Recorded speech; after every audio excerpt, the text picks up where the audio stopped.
What do we know, everybody? Today we're going to be doing a service on this Case International 7140 Magnum. For those of you guys who have never seen one of these, this tractor is a beast. It's not the prettiest. There's a little bit of rust. It's dirty. Interior is all ripped up. It's covered in manure. But this tractor is a beast.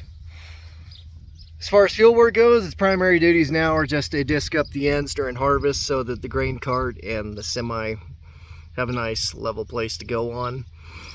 And its primary duties really entail just running a box blade, which you'll see attached to the back here.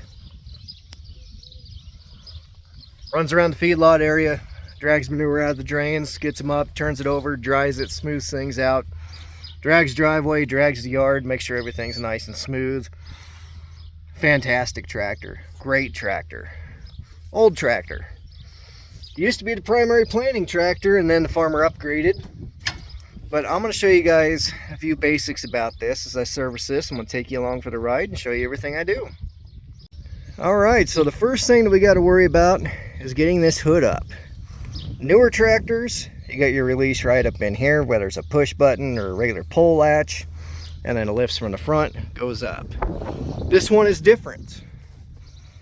You go to the driver's side, right here by the cab, pull the access cover. You can see the fuel filters and all that good mess in there. Well, here we go. That right there is our hood release. You push up on it, hear it click. That releases the latch for the hood, and then you push it up from here by the cab, and the back of this goes up. Nice and easy. So now that we got the hood up, our next step is to look at the hours of this tractor. Now I'm going to explain a little bit about the service intervals on the equipment for this guy. Now, normally service interval is about 300 hours for an oil change. Your newer tractors have it built into their program, so as long as you keep resetting it, it'll keep telling you when you hit that mark. Just like your new cars. Your new cars will tell you when your oil life is getting to the tail end of its life expectancy, which is pretty good. It gets rid of the guesswork, right? You don't have to write down mileage anymore. It's a great thing. But with that being said, normally if it don't reach that 300-hour mark, this guy will have oil changed every year, and then every couple of years does the rest of these filters. Fuel filters behind me, air filter, water filter, hydraulics, things like that. Personally, I would change all of those once a year instead of every 2 or 3. And oil, I would definitely change at 6-month intervals, twice a year, whether you drive it or not. Just keeps the oil fresh. That way it doesn't have a chance to break down, because oil does break down. And maybe it's not that big of a deal. Maybe I'm a little, I don't know what you want to call it. Maybe that's a little too much every 6 months, but oh well. Doesn't matter. But I'm going to show you guys how to change the hour, or check the hours on this. Alright, now to check the hours, I'm here in the cab, and I'm going to flip you around and show you guys what I'm doing. You can see my dash panel here, my key. I can turn to the right, turn on all the power, turn the tractor on. But to do the hours, I'm going to turn to the left. And right there, there's my hours. 9811. So, it's really simple. I actually like it that way. Don't have to go through a bunch of computer screens. It works out just fine. But you need to know the hours, so we know the intervals, know when I changed it. I'm going to write it on all the filters that I put on there. That way everybody knows when they've been changed. There's no guesswork about it. But now we got all that figured out, let's go ahead and start draining some oil. Your drain plug on this tractor, and on the 7120 as well, is on the right side of the tractor, passenger side of the tractor. Come up under here, see your drain plug, put your socket on it, break it free, and then go ahead and spin it out. Get the bucket in the right spot, and do everything you can to not lose this drain plug in that bucket. There we go. And in case you're wondering, there is about 5 gallons of oil, give or take, in this tractor. We're gonna put 5 gallons of oil in it. We're not gonna get 5 gallons out of it.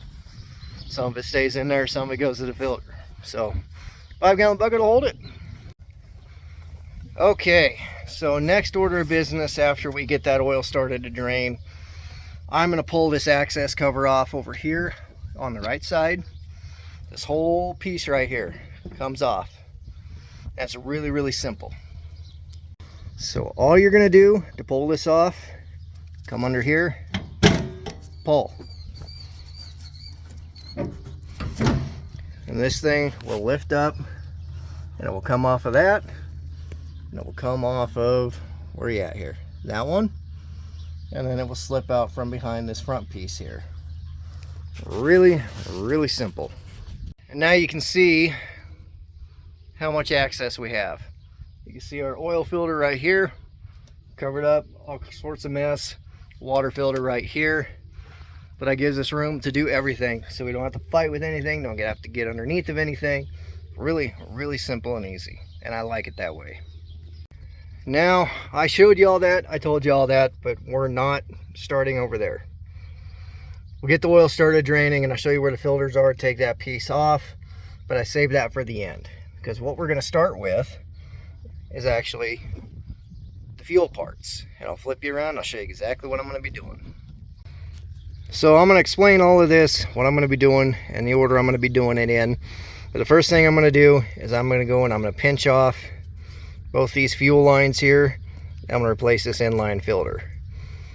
And I'm going to pinch them off so I don't get any extra air in there that I don't want in there.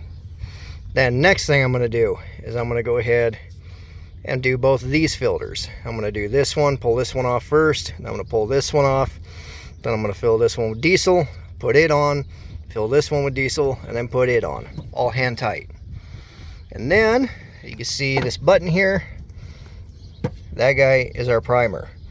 Now if we fill both of these up with diesel to the top and then screw them on, we're not going to have to worry too much about this. We will push it a little bit, but there's not going to be enough of a lag in the system or enough air in the system to really worry about it. Just going to make sure that we have enough fuel in there to get it started. Now if we run this thing out of fuel and we don't have any fuel in the filters or lines, well then you pump and pump and pump on that, and then you come up here on the fuel box and you can break this line open, and then there is a nice little screw on the back side of this you can pull open to release air. But we won't have to worry about that as long as we put diesel in these filters. Okay, you can see we got our fuel line pinched off right there. So now we'll go in with the pliers, filter pliers.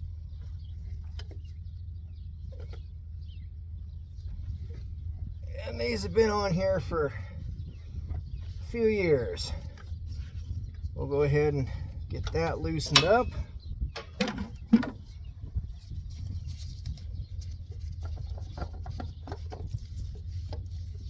Get that one off and throw it in my bucket. And then we'll go ahead and get this one.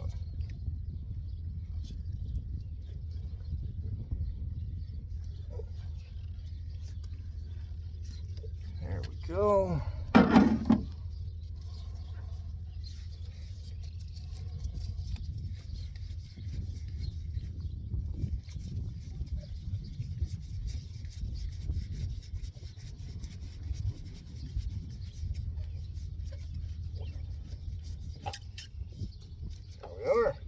Go ahead and throw this one in the bucket.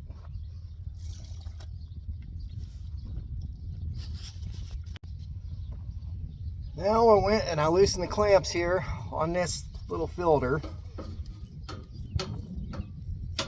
I'm just going to go ahead, pull that out of both sides and go ahead and throw that in the bucket. And now we'll go and get the new filters to put in. So first one, this guy. Pay attention to the arrow. Want the arrow going towards the front of the tractor. That's which way the fuel is supposed to flow. So I'll push it in one side, grab the other one, push it in there.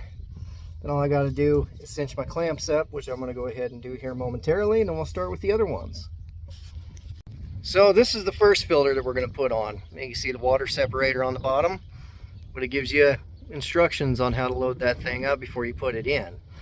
But one thing this filter came with, let's set it down here real quick, is this little guy. Little O-ring. And I'm going to flip you around and show you where it goes. Right here is where this filter goes, and that little ring right there needs to come off. We'll put this one on. Does it need done? I don't know. Maybe, maybe not. Just depends. But if they're going to send it, I'm going to use it. No reason not to. Alright, now that I got that little O-ring on there, I'm going to go ahead and fill this bad boy up with diesel.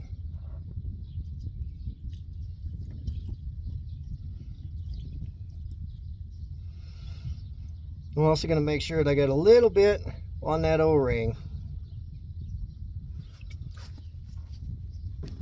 And I do that to make sure it doesn't bind up when I put this bad boy up there.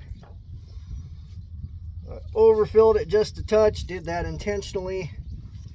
Makes a little bit of a mess, but that's alright. We'll go ahead and get it threaded. And then we'll get it to where it's about hand tight. You can see I got diesel all around it, not a big deal.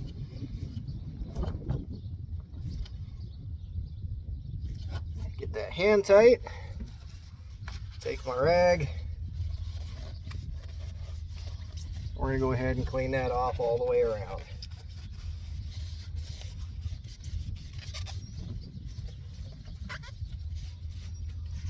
And now we're going to go ahead and fill the other one up and do the same exact thing.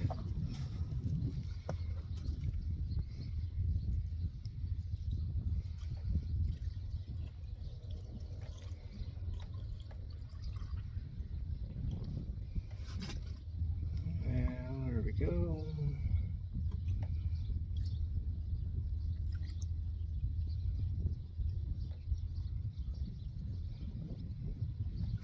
There we go.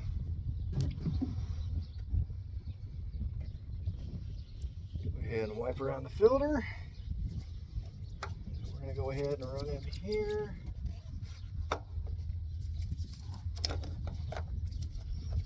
And start threading it on. And if you're wondering what this little hose is here, this is a coolant hose, heater hose. And when you want your AC in the summertime, you got to shut that off. You want heat in the winter, you turn it on. That's about the same as a semi. Got that one tight. Go ahead and wipe it off too. Wipe our hoses off. And then I'm going to go ahead and push this primer a fair amount of times.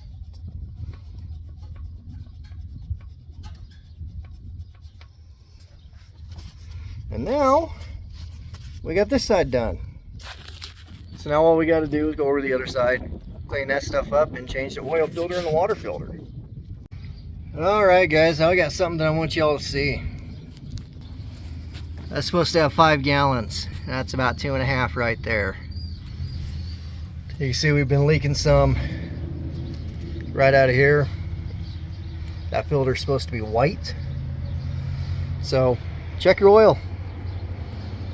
Makes a big difference. Could have made a lot bigger difference if this thing was allowed to continue. So like I say guys, check your oil. It's really simple, really easy, even with a heavy hood like this.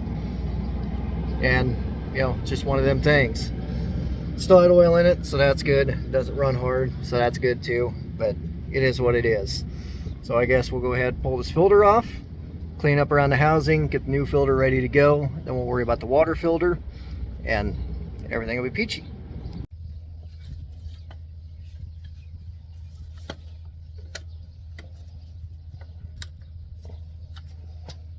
That was pretty simple.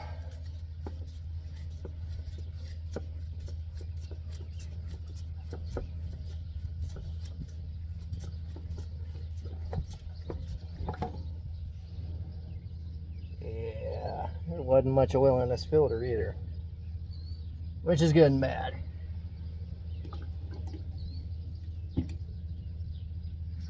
So now I'm going to go ahead, spray this off.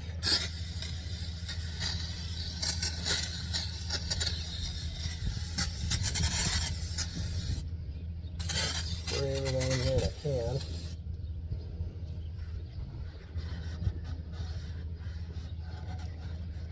Feel up in here, make sure there wasn't an old gasket left on here. Clean everything up in this filter housing to make sure all that's just spotless. I'll clean up a little around the top of the filter housing.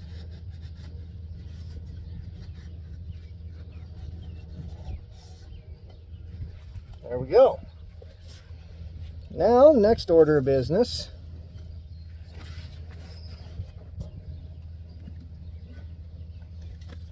I'm going to grab this new filter.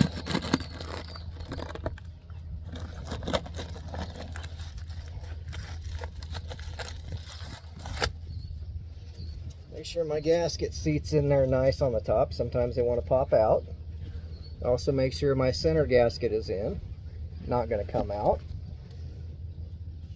Then take a little bit of oil on my finger.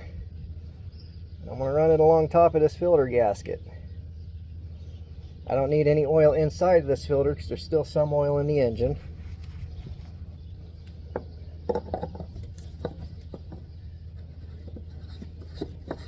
Go ahead.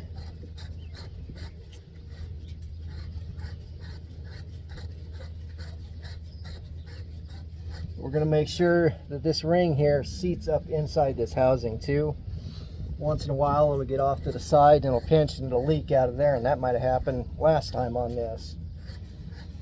Or the filter could have been loose, but it's seating up in there nicely right now. There we go. And once I get it tight like that, I like to take a paper towel or a rag, whatever. Really make sure my fingers weren't slipping. And we'll clean her up nice. Now, this guy. This guy's fun. These water filters are really kind of neat in my opinion. Just how they're set up.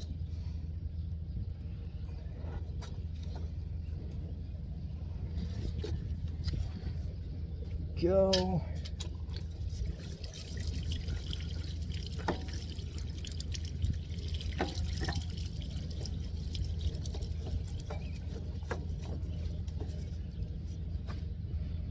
I forgot something. Believe it or not, even I forget things from time to time. But that is your water filter. It's got a little spring deal inside of it, so what's in the filter is going to stay in the filter. But you got to pinch off this line right here. It goes into the top of that housing. And I forgot to do that. There we go. Flip you around so you can see a little better, I guess.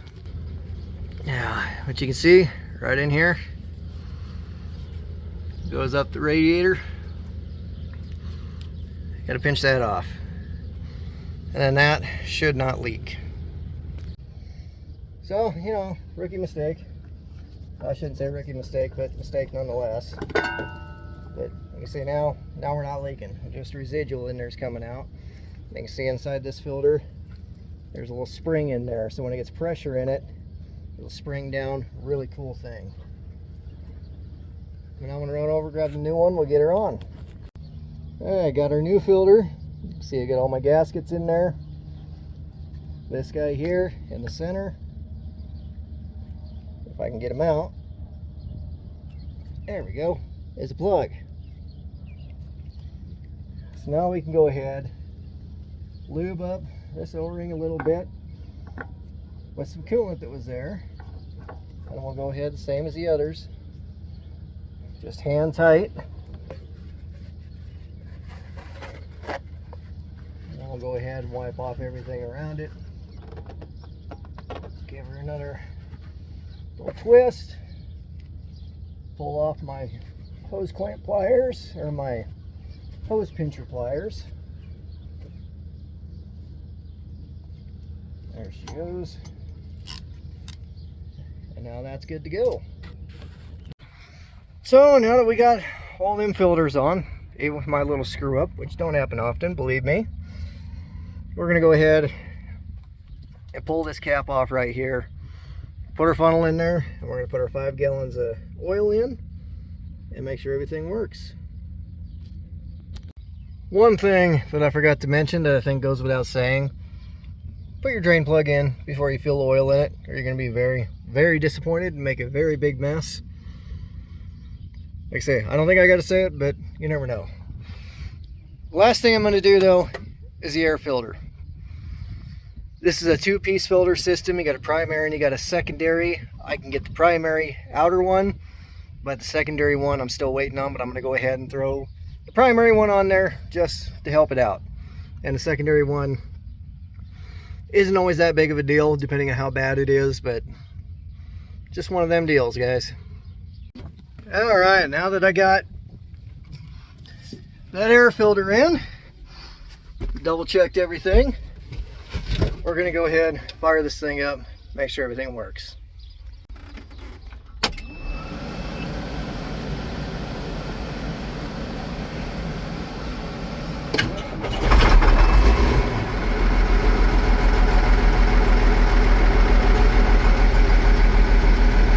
There we go.